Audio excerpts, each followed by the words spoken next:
Leaning against the cramped ship's railing, Marine First Lieutenant Samuel Erickson stared out at the black Mediterranean Sea. The surging ocean's waters, an after-effect of yesterday evening's storm, crashed against the weathered ship's venerable hull. To the north, having arrived within the hour, the ghostly silhouettes of the hushed naval armada stretched to the horizon. In front of Erickson, a sliver of a new moon and a dozen distant stars struggled to peek through the storm-swept clouds in the western sky. In the distance, a solitary flash of lightning waltzed upon the menacing heavens. The frightful sound of rolling thunder reached across the perilous waters. Its riotous discord assailed the night. To the south, for hundreds of miles untold, the interminable artillery duels and flaming wreckage from 3 weeks of unyielding combat painted the fearsome skyline in vividly striking hues of red and yellow.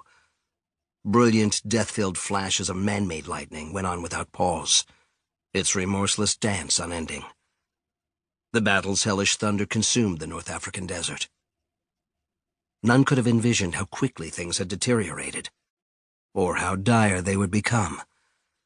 And with the aircraft carrier battle groups not yet present, the Americans weren't ready. It, however, no longer mattered. With the sunrise barely 4 hours away, they were out of time. For the Marine Division, it was now or never. Open a second front in the next few hours, or Cairo would fall to the Chosen One's fanatics before the coming day's end. By this time tomorrow, his relentless armored divisions would be crossing the Sinai and nearing Jerusalem. Deep in thoughts of past and future, the lieutenant heard none of the frenzied activity around him, as Marines and sailors alike rushed to their positions on the troop transport. Erickson and the 22 men of his reconnaissance platoon pressed in close to the undulating rail. Like their leader, each carried a heavy pack. Each cradled a weapon in his arms. Next to the lieutenant, the platoon radio operator, Corporal Hamilton Smith, quietly spoke with the flotilla command ship anchored a mile away. The awaited moment was almost here.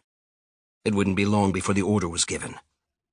When it was, Erickson's platoon would head for their Zodiac boats. After a wild dash to the beckoning coast, the platoon's stealthy entry onto the spanning desert would commence. Soon, in the dark of night, he'd be the initial American to set foot upon the treacherous shoreline. 100 miles behind enemy lines, he would lead his men onto the warm sands of Egypt. And he would hope for the best. Even though the vast majority of the Pan-Arabs' massive army presently were involved in the brutal assaults upon Cairo and Alexandria, there were still ample forces lurking in western Egypt. Who or what the recon platoon might encounter once they reached the immense wastelands, the platoon leader hadn't a clue. After a minute, maybe 2, Smith's hand grasped his shoulder. Erickson turned to look into the solemn face of the young Marine. "Time to shove off, sir."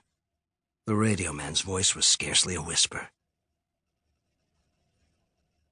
A pair of Zodiacs, each capable of transporting up to 15 men, sat waiting. The loading of the small platoon would soon begin. Standing with Gunnery Sergeant James Fife, his veteran platoon sergeant, Erickson watched as the coxswain in each craft made his final preparations. Behind their boats, 3 Humvees were being positioned on a large hovercraft. The first 2 carried .50 caliber machine guns, the third, TOW anti-tank missiles. Each of the vehicles was fully armed and ready for battle. "The men all set, Gunny?" Erickson asked. "Ready as they can be, sir," was the reply. "I know we haven't had much time to prepare for this, but given the situation, there really was no choice but to go now." "Yes, sir. The men understand. Have no doubt the platoon will do fine." Silently, the earnest Americans began loading onto the rubber boats. As they did, Erickson glanced toward the hovercraft and the 30 Marines standing nearby. "What about Sergeant Joyce's and Sergeant Davies' squads?" With Erickson's highly decorated unit designated to handle the division's most dangerous reconnaissance assignments, for the past year the platoon had been reinforced with 2 infantry squads and an anti-tank fire team. They would be the first to respond should the scouts find themselves facing a situation beyond their capabilities. After 12 months together, Erickson considered the reinforcements to be as much a part of the platoon as his recon teams.